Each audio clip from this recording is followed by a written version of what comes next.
Mapalad ang taong hindi lumalakad sa payo ng masama, ni tumatayo sa daan ng mga makasalanan, ni nauupo sa upuan ng mga manunuya, kundi ang kaniyang kaluguran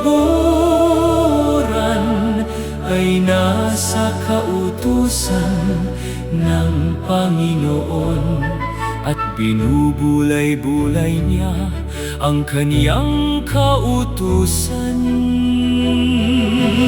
Araw at gabi, siya'y parang punong itinanim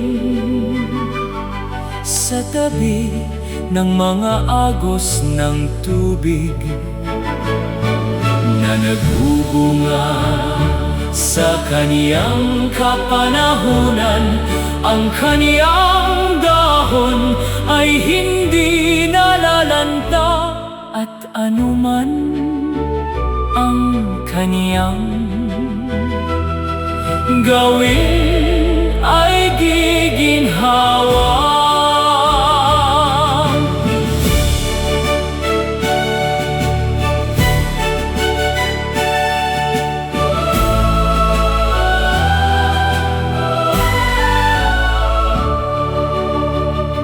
Mapalad ang taong hindi lumalakad sa payo ng masama, ni tumatayo sa daan ng mga makasalanan, ni nauupo sa upuan ng mga manunuya, kundi ang kaniyang kaluguran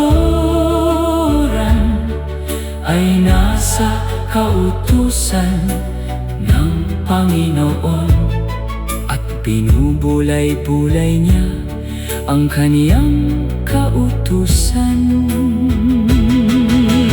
Araw at gabi, siya'y parang punong itinanim sa tabi ng mga agos ng tubig, na nagbubunga sa kaniyang kapanahunan. Ang kaniyang dahon ay hindi nalalanta, at anuman ang kaniyang gawin ay giginhawa.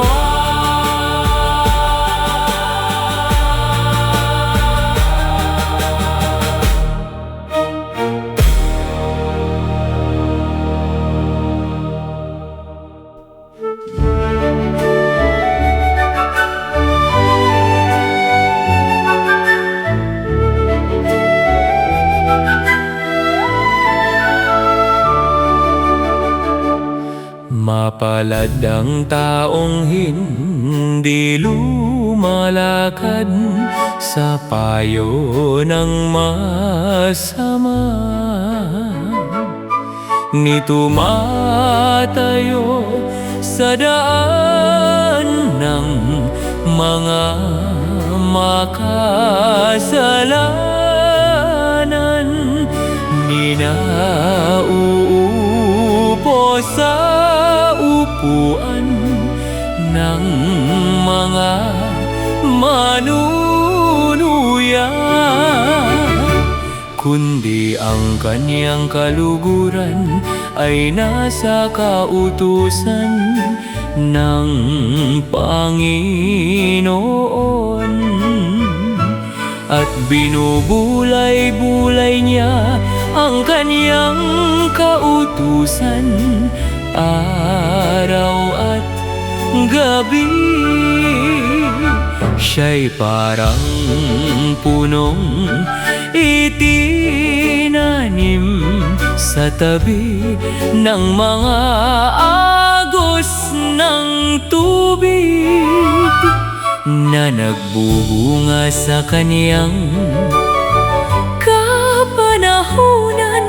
Ang kaniyang dahon ay hindi nalalanta, at anuman ang kaniyang gawin ay giginhawa.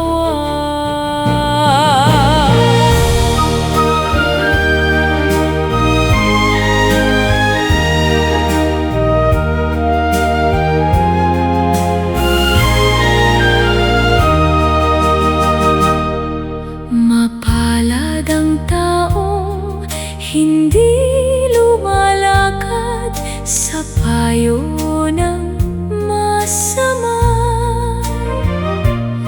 ni tumatayo sa daan ng mga makasalanan, ni nauupo sa upuan ng mga manunuya, kundi ang kaniyang kaluguran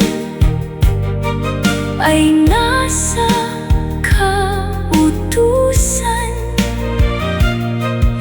ng Panginoon, at binubulay-bulay niya ang kaniyang kautusan araw at gabi.